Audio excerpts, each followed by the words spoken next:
This is Just Saying It on the SportsMap Radio Network. Here's Cole Thompson.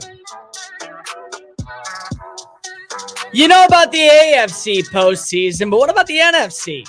Who's making it to January football? 800-224-2004. Quick recap for those of you that are just tuning in. My AFC playoff teams in order. Number 1, Kansas City. Number 2, the Jacksonville Jaguars. Number 3, Cincinnati. Number 4, Buffalo. My 3 wildcard teams. Don't have them in order just yet, but these are my 3 wildcard teams. Miami, Pittsburgh, New York Jets. Those are the teams that I think will represent the AFC when the dust settles and they end up having a shot at hoisting up a Lombardi Trophy in Las Vegas. But who stands tall in the NFC? That's what you're about to find out. Let's not waste any time. Michael, start the music. Division by division, let's go ahead and get this show on the road. NFC East. I need a shot. Michael, I need a shot because I can't believe I'm about to do this one. I'm going Dallas Cowboys. Oh, that feels so wrong to say. Yeah, but it's true. It is. They have a veteran unit offensively. They have a sound offensive line. They have a great receiving core and a trio of talent headlined by CeeDee Lamb, brought over Brandon Cooks. Now you have Noah Brown outside the roster, and Michael Gallup gets to take his role as the number 3. I like their tight end room. I really do like their tight end room with Jake Ferguson and with the new kid in Luke Schoonmaker. You have Tony Pollard. You're not going to be feeding Zeke, but Pollard's going to produce. And you have an exceptional defense. One of the best defense coordinators in the game in Dan Quinn. Excellent vision in mind with Micah Parsons, Trayvon Diggs, with Leighton Vander Esch, Donovan Wilson. You got better in the trenches with Mozzie Smith, hopefully. There's no excuse. It all comes down to Dak. I think Dak does deliver this year. I don't think that he's going to have an MVP season, but I do believe that he is going to come in clutch, and Dallas will be representing on top of the title as the NFC East Division winners. Number 2, I'll go Philadelphia. Philadelphia, top to bottom, might have the best roster in the NFL, but right now I do have questions with the Eagles. I do wonder, will you see that similar drop-off with Jalen Hurts now that Shane Steichen is gone and you bring in the new OC? Because the offensive concept was the exact same in Buffalo. It just was a different play caller in Ken Dorsey, and Allen did regress a little bit, especially after having a near MVP flawless season. So you can make that same conclusion with Philly.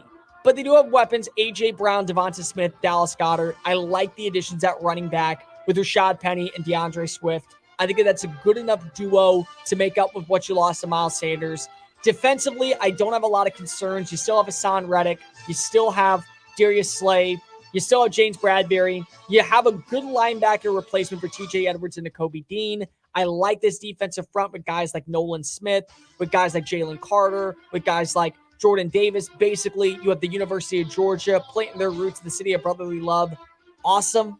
I think that they're still going to be one of the best teams in the NFL. They may even be better than Dallas. They're just going to lose one more game that would take them out of the running, or they tie and Dallas owns the tiebreaker.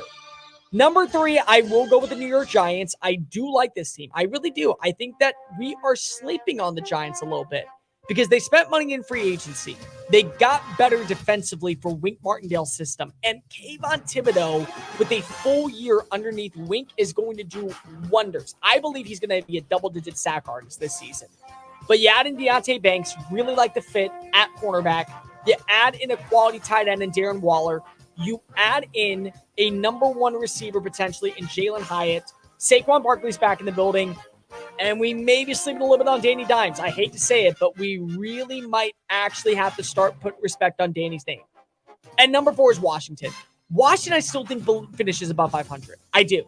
I like Sam Howell. I like the receiving core. This is a very underrated duo of Jahan Dotson and Terry McLaurin. I like the defense. I just have too many questions. Like, that's really what this comes down to. They're not good enough to win the division, but maybe they'll sneak into 3rd place. NFC North for me, very easy battle. I think that Detroit runs away with this one. I do. First time since 1993 that they will be division winners.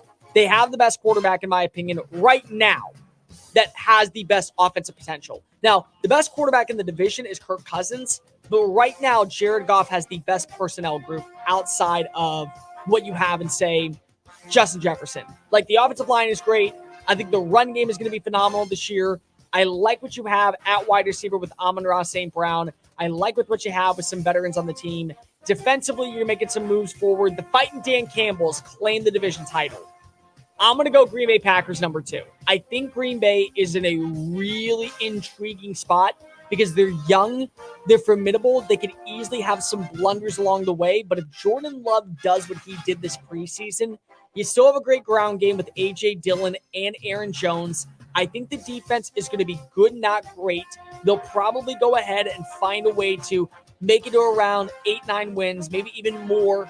I like this Green Bay Packers team. I think Jordan Love is going to prove by the end of the year that there is not a significant drop-off in terms of we need a new quarterback. The era of Love begins. Number 3, I will right now go with the Minnesota Vikings. I like Kirk Cousins. I like Justin Jefferson. I like TJ Hawkinson. I like Jordan Addison as a replacement for Adam Thielen. Christian Darrisaw is the most underrated left tackle in the NFL. But outside of that, you have questions defensively. You're not going to be able to win shootouts with this defense. You're not going to be able to win one-possession games like you did a season ago. The offensive line still is sus at times. The rushing attack, it's like, what's the way I put it? I don't really know what I'm also getting in terms of what this offense is going to look like in year 2 of Kevin O'Connell. It could be great. It could end up falling apart. And then I'll go Chicago Bears.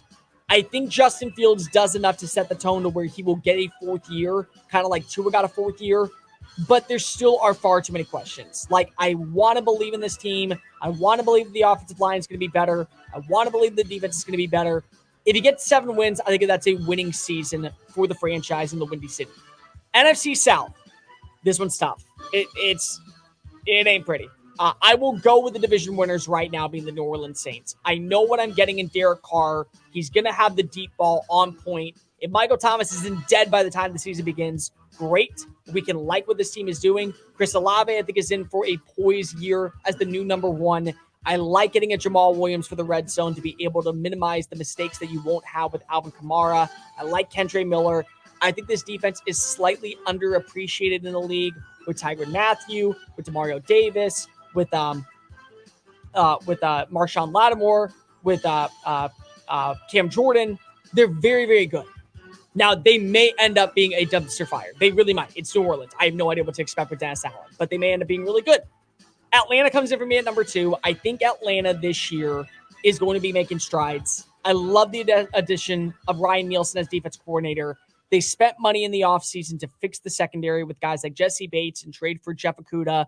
They have weapons on offense. Kyle Pitts, Drake London, Mac Hollins as the number 3 would be really good. He's going to disguise himself as a number 2. Maybe have a breakout player. The offensive line is really intriguing to me.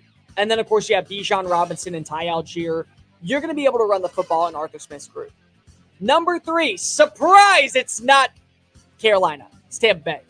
I believe that you are going to see Baker Mayfield take some strides forward in reinventing himself. He won't be a franchise caliber quarterback, but he might be good enough to say, I can stick around and keep this job for another year. You still have Mike Evans. You still have Chris Godwin. You still have several great defensive players, Carlton Davis, Antoine Winfield, Levante David. I think the defensive line is going to be good, not great. You'll probably get to 6 wins.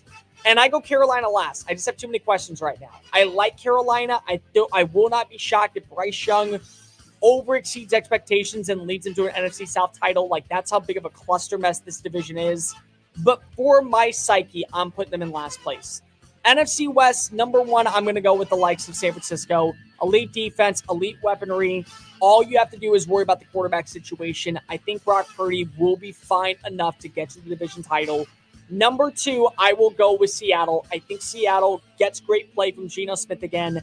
I like this defense. I think they're going to take a step forward with a full year of guys like Tariq Woolen. Plus, you get back Bobby Wagner. Offensive line is really good, and you can run the football. Los Angeles, I'm going to put them in number 3. Too many questions, too many concerns. Just do not believe in them this year. And pulling up the rear, worst team in the NFL. Now I'm going to spend time with them. Arizona. Number 1 seed, I will go with the 49ers right now. Number 2 seed, I will go with the Dallas Cowboys. Number 3, I will go with the Detroit Lions. Number 4, I will go with, unfortunately, the New Orleans Saints. My 3 wildcard teams. Philadelphia, without questions, getting in the playoffs. They're probably better than almost every other team that I named, but unfortunately, they're either going to have the tiebreaker with Dallas, so they get the short end of the stick. I will go right now with Seattle as my other team. I'm very intrigued to see what Seattle does this year. If you don't get Nick Bosa back, I actually almost had Seattle winning this division. I really, really do like what they're building for the 12th man in the Emerald City. And my final wildcard team, I'm going to go with a surprise here. As much as I want to pick Green Bay, I really, really do like the Atlanta Falcons. I think if they make enough moves forwards to where they go 10-7 and they clinch that very last wildcard spot. Hey guys, thank you so much for watching that video. Don't hit the X button yet. Make sure you hit subscribe to keep up with all of our daily content found on Just Saying It and anything else that we post on this channel. Bye.